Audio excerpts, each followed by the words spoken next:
नमस्कार, स्वागत है आपका एबीपी गंगा में। मैं अवधेश। दोपहर के 3 बज गए हैं। वक्त है उत्तर माघ प्रदेश का, और उत्तर माघ प्रदेश में आज हम बात करेंगे 2024 के लिए तेलंगाना के खम्मम से अखिलेश यादव का खेला। दक्षिण के दांव से अखिलेश दिल्ली फतह की तैयारी कर रहे हैं क्या?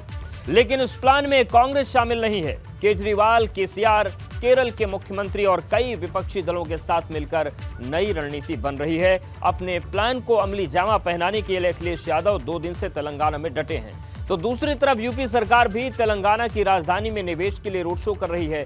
इस दौरान ब्रजेश पाठक ने अखिलेश के दौरे पर तंज करते हुए कहा कि ये कुर्सी के लिए दौड़ है, विपक्ष कुर्सी के लिए भूखा है। 2024 के लिए दोनों तरफ से तैयारियां तेज हो गई हैं। ऐसे में सवाल यह है कि आखिर किसकी तैयारी भारी पड़ेगी? क्या दक्षिण दांव से अखिलेश दिल्ली को कमजोर कर पाएंगे? आज इसी सवाल का जवाब हम जानने की कोशिश करेंगे।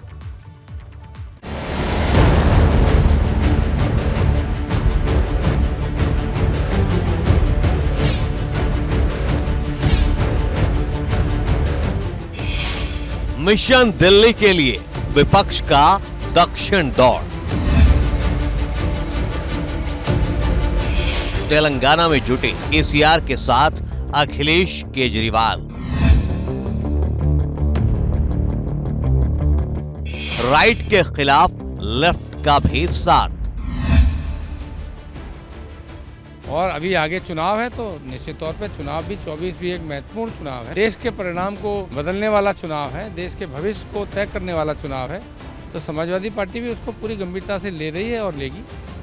विपक्ष को कुर्सी की तलाश, सरकार को निवेश से आस। ये चुनाव जब आते हैं तो इस तरह की गतिविधि ये लोग करते हैं, लेकिन थर्ड फ्रंट, फोर्थ फ्रंट का जो भी अवधारणा है कभी देश की राजनीति में सफल नहीं हो पाई है। ग्लोबल इन्वेस्टर समिट के लिए प्रतिबद्धता के साथ अपने ऑफिसर्स के साथ, माननीय मंत्रीगणों के साथ हम लोग आए हुए हैं, और प्रातःकाल से ही शाम तक लगातार सेशंस चलेंगे।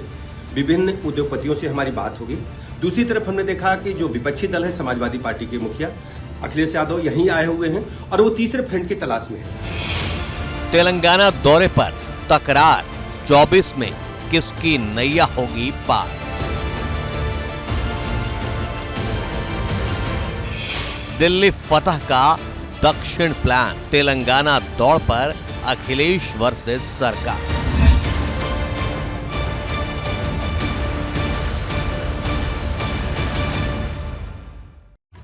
तो चलिए सबसे पहले समझते हैं कि अखिलेश यादव का दक्षिण प्लान का मकसद क्या है। दरअसल लोकसभा चुनाव 2024 की तैयारी चल रही है और एनडीए को हराने के लिए राजनीतिक बिसात बिछाई जा रही है। भाजपा का विजय रथ रोकने पर फोकस है। 2024 के लिए थर्ड फ्रंट की तैयारी है और सपा को राष्ट्रीय स्तर पर मजबूत करने का भी मकसद है। दक्षिण की जमीन से दिल्ली जीतने की रणनीति है और 24 के लिए विपक्ष को एक मंच पर लाना है। भाजपा की सीटों को कम करना है। यूपी में बड़ी जीत के साथ दिल्ली में मजबूती दिखाना है और यूपी के बाहर सपा की राजनीति को स्थापित करने का भी प्लान है।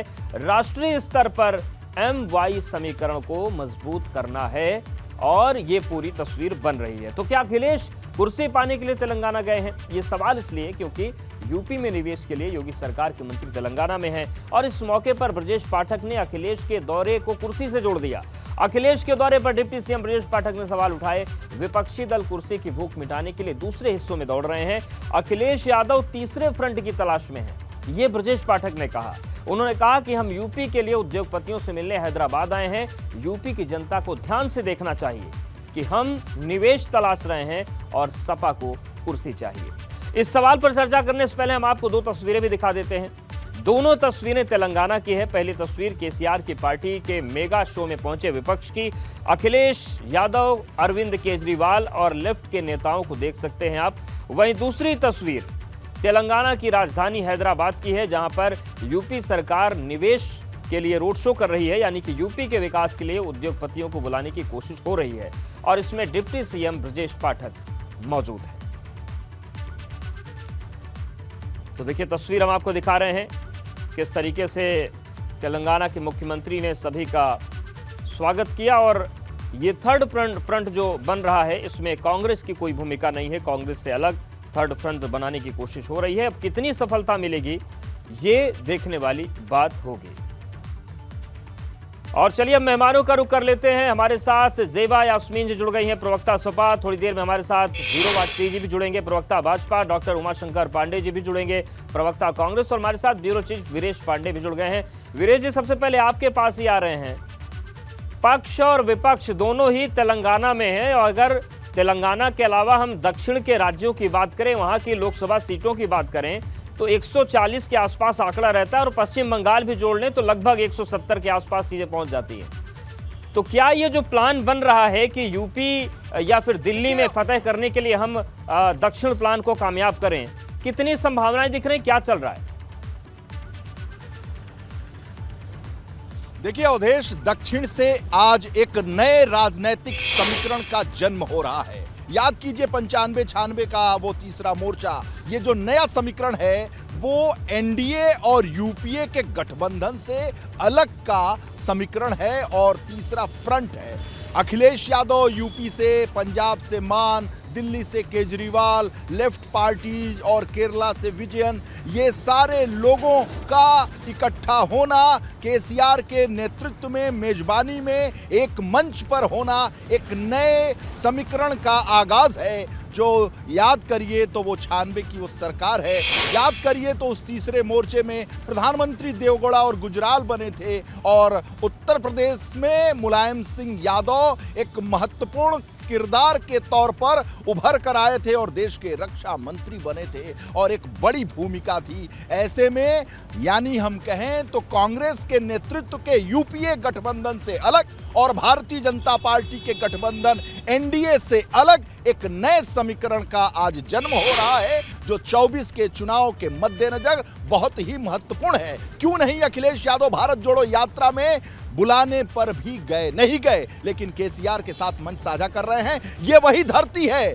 खम्मम और हैदराबाद, और वही है आंध्र प्रदेश जो तेलंगाना नहीं बना था। उस वक्त चंद्रबाबू नायडू तीसरे फ्रंट के संयोजक थे, और आज केसीआर उस भूमिका में है और मुलायम सिंह की भूमिका में अखिलेश यादव दक्षिण का दौरा कर रहे हैं, और ये बात साबित करने की कोशिश कर रहे हैं कि विपक्ष के उभरते हुए चेहरे के तौर पर अखिलेश यादव का न केवल उत्तर भारत में बल्कि दक्षिण भारत में भी मान्यता है, उसकी स्वीकार्यता है, और केसीआर की मेजबानी में उनका जाना, गरजना, मिलना, बैठना, बातें करना एक अलग विपक्ष, एक तीसरे मोर्चे का जन्म हम कह सकते हैं। और 24 के चुनाव के लिहाज से, गैर एनडीए, गैर यूपीए के लिहाज से एक महत्वपूर्ण मूव के तौर पर हम देख सकते हैं एक राजनीतिक जो विसात बिछी है उस लिहाज बिल्कुल से। लेकिन ये महत्वपूर्ण मूव जो है वो कितना फायदा करा पाएगा? हमारे साथ हीरो वाजपेयी जी भी जुड़ गए, डॉक्टर उमाशंकर जी भी जुड़ गए हैं।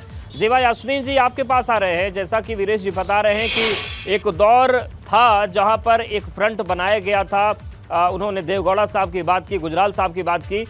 ये जो एक बार फिर से फ्रंट बन रहा है, इसमें यूपी का जो व्यक्ति है तो यही सोचेगा कि अगर ये फ्रंट बनता है, सफल रहता है, तो अखिलेश यादव जी की क्या भूमिका इसमें होगी और कितना सफल आपकी पार्टी मान रही कि हो पाएगा?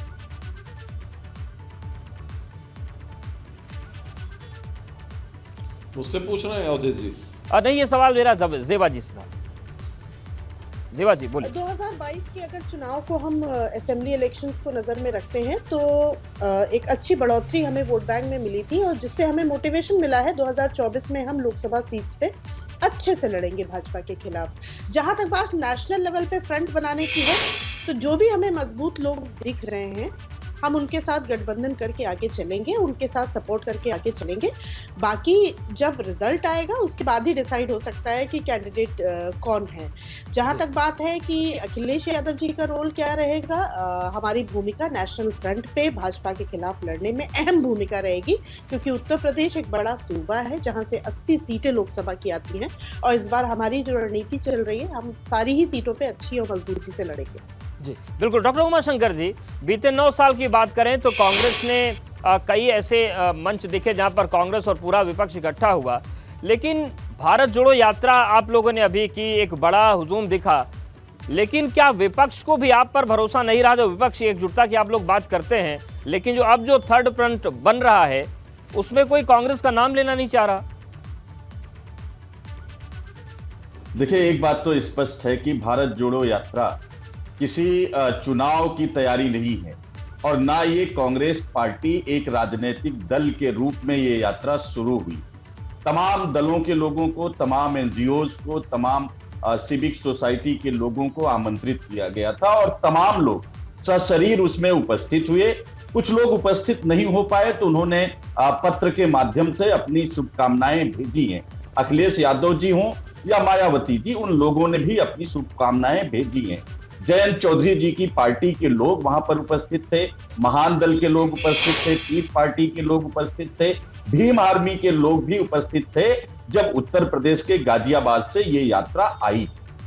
30 जनवरी को जो महात्मा गांधी जी के शहादत दिवस पर कश्मीर में 23 दलों के लोगों को आमंत्रित किया गया है, उसमें देखना है कि कौन से लोग वहां पे शामिल होते हैं। लेकिन फिर हम ये कहेंगे ये किसी अलायंस की शुरुआत नहीं है, ये किसी 2024 के लोकसभा चुनाव के लिए भारत जोड़ो यात्रा नहीं है।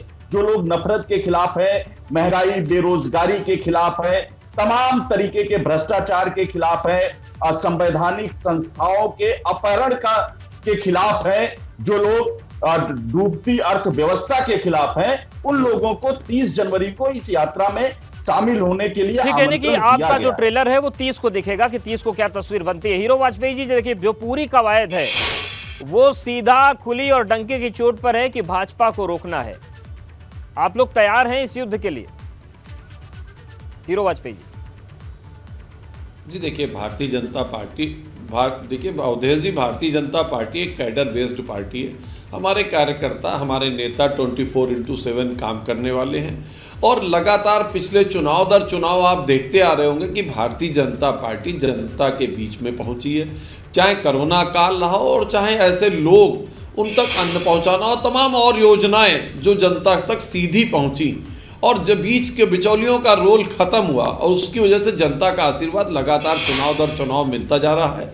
और हमारे पास एक ऐसा विश्वसनीय चेहरा है, आदरणीय नरेंद्र भाई मोदी जो इस देश के प्रधानमंत्री हैं, उनको भी आगे जब रख के भारतीय जनता पार्टी चुनाव लड़ती है और संगठन की पूरी ताकत लगती है, तो चुनाव का रिजल्ट जो आ रहा है वो देखने वाला लगातार है और मुझे लगता है 24 में भी उसी की संभावना भी जो है वो लोगों को दिख रही है। इसीलिए सब हमारा विरोध कर रहे हैं। लेकिन जिस तरह से ये दल एक हो रहे हैं, सुबह एक हैं, शाम अलग है, हमेशा से ये कोरस रहा इस तरह से बनने का।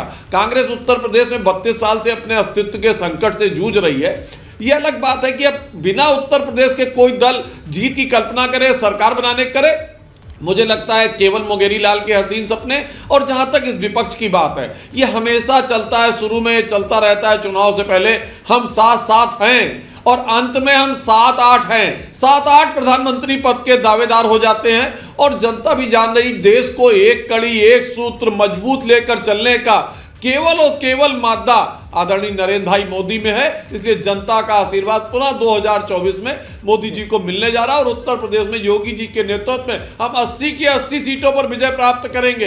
ये जो इन लोगों के सपने हैं फिर धूल धूसरित होंगे। जनता को पता है कौन विश्वसनीय नेता है, कौन विश्वसनीय संगठन है और कौन भारत को विश्वगुरु की तरफ आगे ले जा सकता है। उमाशंकर जी आपको जवाब देना चाह रहे। उमाशंकर जी देखिए, हीरो वाजपेयी जी शायद अपनी पार्टी के लोगों के जुड़ाव और उनसे अलगाव की कहानी समझ नहीं पा रहे हैं। जो इनके अति विश्वसनीय एलाइज थे, चाहे वो नीतीश कुमार जी हो, चाहे वो अकाली दल हो, चंद्रबाबू नायडू हो, तमाम लोग एक एक करके सब बिछड़ गए, सब मोदी जी को समझ गए, मोदी जी उनके सामने एक्सपोज हो गए और सबने भारतीय जनता पार्टी को छोड़ दिया। केसीआर हो या ओवैसी हो, उनको तो कांग्रेस पार्टी ने भारत जोड़ो के लिए आमंत्रण भी नहीं दिया है। और ये वो है, मैं बहुत स्पष्ट करना चाहता हूं, संयुक्त मोर्चा की बात आपने की, ये वो दल होते हैं जो भारतीय जनता पार्टी के खिलाफ जो वोटर पैदा होता है उसको अपनी तरफ मोड़ के कांग्रेस को सत्ता से में आने के लिए खेल करते हैं। ये संयुक्त मोर्चा भी बना, उसका क्या हाल हुआ? जनता पार्टी जी बहुत सही मुद्दा उठाया। अगर ऐसे देखिए तो ठीक है, उनके साथी गए अलायंस वाले, आपके तो खुद के ज्योतिरादित्य सिंधिया चले गए, छत्तीसगढ़ में टीएस बघेल साहब नाराज, टीएस सिंहदेव नाराज हैं, राजस्थान में पायलट साहब नाराज हैं, तो आपके सामने तो घर में ही चुनौती है। ये कहा नहीं होता, आप बताइए। अभी उत्तर प्रदेश विधानसभा चुनाव हुआ, क्या ये सच नहीं है कि भारतीय जनता पार्टी के तमाम कैबिनेट मिनिस्टर भाजपा छोड़ के चले गए? ये तो आकांक्षाएं, और वो महत्वाकांक्षाएं पछता भी रहे हैं, आना भी चाहते हैं। खैर ये राजनीतिक परिस्थितियां हैं, लेकिन वीरेश जी सवाल ये है कि अखिलेश यादव तेलंगाना गए हैं और बिना यूपी के कोई देश जीत ले, ये भी बात हीरो जी कह रहे हैं कि ऐसा संभव नहीं है। लेकिन जो राष्ट्रीय स्तर पर जब ये तमाम बड़े नेता मिल रहे हैं, महत्वाकांक्षाएं बड़ी हो गई, क्योंकि टीआरएस की बात करें तो वो बीआरएस हो गई है, भारत राष्ट्र समिति, केसीआर को भी बड़े स्तर पर आना है देश की राजनीति में। तो अन्य तीसरे मोर्चों की तरह इसका भी हश्र तो नहीं हो जाएगा कि बाद आते आते फल तक पहुंचते पहुंचते टूटकर 7-8 बचे। देखिए, हस्र चाहे जो हो, अगर तीसरे मोर्चे की एक कवायद है, एक नया जन्म है। अगर हम क्षेत्र की बात करें तो क्षेत्र वही है, बस चेहरा बदला है। वो चंद्रबाबू नायडू का नेतृत्व था, हरकिशन सिंह सुरजीत के रूप में एक चाणक्य के तौर पर तीसरे मोर्चे का गुथना था, बुनना था, और आज केसीआर है। क्षेत्र वही है, चेहरा बदला है। अखिलेश यादव मुलायम सिंह यादव की जगह पर हैं और वो आगे बढ़े हैं। रही बात भविष्य क्या होगा, भविष्य में ये एक होंगे या नहीं होंगे, तो देखिए एक कहावत की जाती है तीसरे मोर्चे के बारे में, थर्ड फ्रंट के बारे में। जैसा कि हीरो वाजपेयी जी ने कहा कि हम 7-7 हैं, तो हम 7-8 हैं। बात सही है। एक मजाक किया जाता है कि हमारे पूरब में एक कहावत चलती है कि सजनी हमहू राजकुमार। जब ये इकट्ठा होते हैं और इकट्ठा होने के बाद जब ये सत्ता में आने को होते हैं, तो वहाँ कोई कार्यकर्ता का भाव है ही नहीं, कोई वहाँ सहयोगी है ही नहीं। वहाँ सजनी हमहू राजकुमार, हम ही अध्यक्ष हैं, हम ही प्रधानमंत्री हैं, हम ही सब कुछ हैं, और इसकी वजह से गुत्थम गुत्था होता है। और इतिहास इसका साक्षी है कि ये जुटकर मिलकर सत्ता में तो आते हैं, लेकिन जल्द ही बिखर जाते हैं। और इसके मूल में होता है कि सजनी हमहू राजकुमार। वहाँ सभी राजकुमार हैं, वहाँ कोई कार्यकर्ता नहीं है, कोई सेनापति नहीं है, कोई सैनिक नहीं है, कोई सहयोगी नहीं है, सभी राजा हैं, राजकुमार हैं। और जब ऐसी स्थिति होती है तो बिखरना तय है। बिल्कुल, इस राजकुमार एंगल पर भी चर्चा करेंगे। सभी मेहमान हमारे साथ बने हुए हैं। देवा यास्मीन जी, जो बात अभी ब्यूरो चीफ वीरेश पांडे कह रहे थे कि सब राजकुमार ही हैं, और निश्चित तौर से जितने भी लोग इकट्ठा हो रहे हैं, सबके मन में हसरत दिल्ली दरबार में राज करने की है। तो जो समन्वय हमेशा गड़बड़ाता रहता रहा है, इस बार क्या कुछ अलग रहा है? देखिए, हर चीज़ को देखने का सबका अपना नज़रिया है। मैं उनके एक्सपीरियंस को गलत नहीं कहूँगी, लेकिन हम ये नहीं कह रहे हैं कि तेलंगाना में हमारा बहुत सारे कार्यकर्ता हैं नॉल, बट हम सभी लोग अगर अपने स्टेट में मजबूती से लड़ेंगे तो नेशनल लेवल पे जो थर्ड फ्रंट है वो मजबूत होगा। तो उत्तर प्रदेश में अगर हम मजबूती से लड़ेंगे तो हम नेशनल फ्रंट को मजबूती दे पाएंगे, हमारा ये मानना है। मैं हीरो वाजपेयी जी को सुन रही थी। हीरो वाजपेयी जी का कहना है कि विपक्ष बहुत संकट में है और इनके पास एकमात्र चेहरा है, वो है मोदी जी।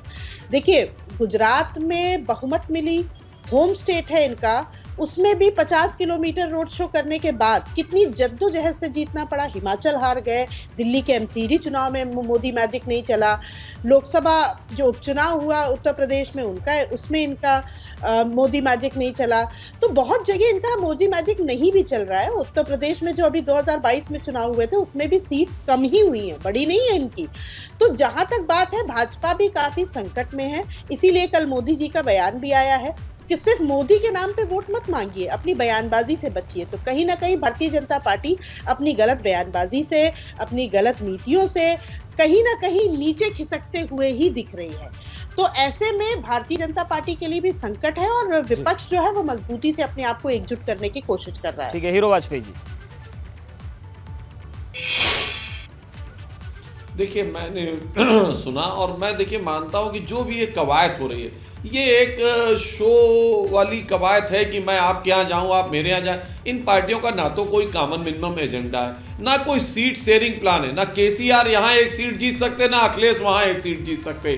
दोनों लोग लड़ेंगे अलग ही अलग। तो ये है कि मैं अपने यहाँ मंच सजाऊं, आप लोग खड़े हो जाइए, आप हमारे यहाँ मंच सजाइए, हम लोग पहुंच जाएंगे, आपका मंच सजा देंगे। इसमें कोई भी ऐसा चीज नहीं है कि कोई किसी के साथ सीट शेयरिंग बेसिस पे आए कि भाई हम उत्तर प्रदेश में अखिलेश जी देंगे इनको 4 सीट, ये लोग अखिलेश जी को देंगे, कांग्रेस को कोई सीट देगा, कांग्रेस उसको जगह देगी। कोई नहीं, यहां हम हर जगह भारतीय जनता पार्टी से लड़ाई विपक्ष की इकट्ठी क्यों दिख रही है कि सब लड़ हम ही से रहे हैं। और दिखने के लिए 3-4 लोग एक जगह इकट्ठे हो जाते हैं और कहते हैं कि हम भारतीय जनता पार्टी का मुख्य विपक्ष हैं। मुझे नहीं लगता।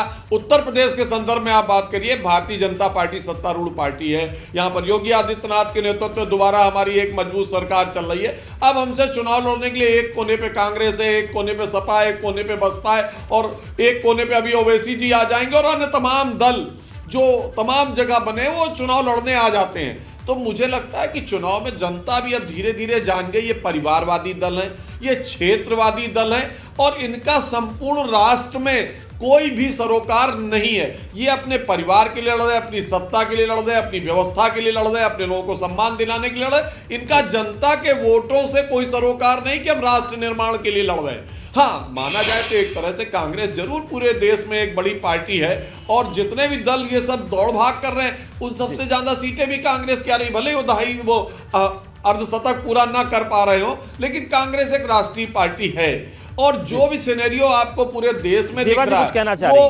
कांग्रेस उत्तर प्रदेश में जरा सा बॉर्डर छू के निकल जाती है। सपा का लड़ाई यहाँ पर हमसे है तो बहन मायावती जी के साथ एक मिनट मुझे सुन लीजिए, बहन मायावती जी के साथ लड़े थे इसलिए आ गई थी सीटें और अब की अलग अलग लड़ेंगे तो पता लग जाएगा कि मायावती जी का करिश्मा काम किया था कि नहीं किया था। शून्य की संख्या सपा की आएगी। हीरो वाजपेयी जी को पूरा कॉन्फिडेंस है मायावती की करिश्मे की। हीरो वाजपेयी जी को क्या लगता है उससे मुझे नहीं पता है कुछ, लेकिन मैं अपना बता दूं कि जो भी 3-4 नेता आपको लग रहे हैं वो अपने स्टेट के एक मजबूत पार्टी है, चाहे वो केसीआर की बात कर रहे हो, चाहे वो अखिलेश यादव जी की बात कर रहे हो, लेकिन बेचारे हीरो वाजपेयी जी के पास एक ही चेहरा है, चाहे वो हिमाचल का चुनाव हो, चाहे वो दिल्ली एमसीडी हो, चाहे वो उपचुनाव हो, इनके पास एक ही चेहरा है, वो है मोदी। वो भी मोदी मैजिक धीरे धीरे दिन प्रतिदिन कमी होता जा रहा है, तो खतरे की घंटी तो आपके यहाँ भी बज रही है। ठीक है, मतलब दोनों तरफ बढ़ रही है। डॉक्टर उमा शंकर जी, आज हीरो वाजपेयी जी बसपा की भी तारीफ कर रहे हैं और आपकी भी तारीफ कर रहे हैं, इससे तो खुश है ना आप? देखिए, इन्होंने तो ऐलान भी कर दिया कि मायावती जी अकेले चुनाव लड़ेंगी। इन्होंने ऐलान कर दिया जैसे स्क्रिप्ट इन्होंने ही लिखी हो। और बिल्कुल यही तेलंगाना केसीआर का भी हाल है, गली में कुश्ती और दिल्ली में दोस्ती।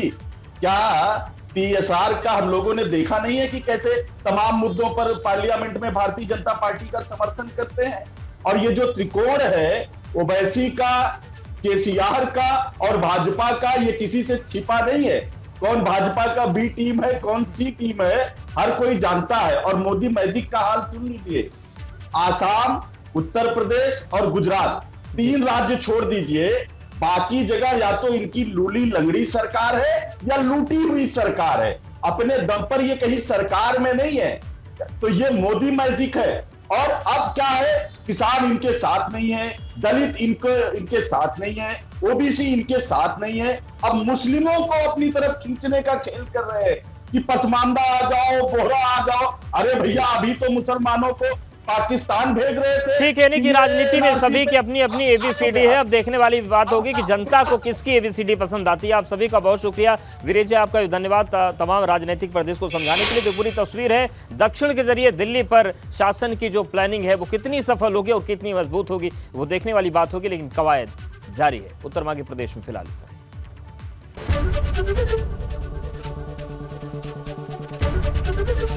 एबीपी गंगा, खबर आपकी, जुबान आपकी।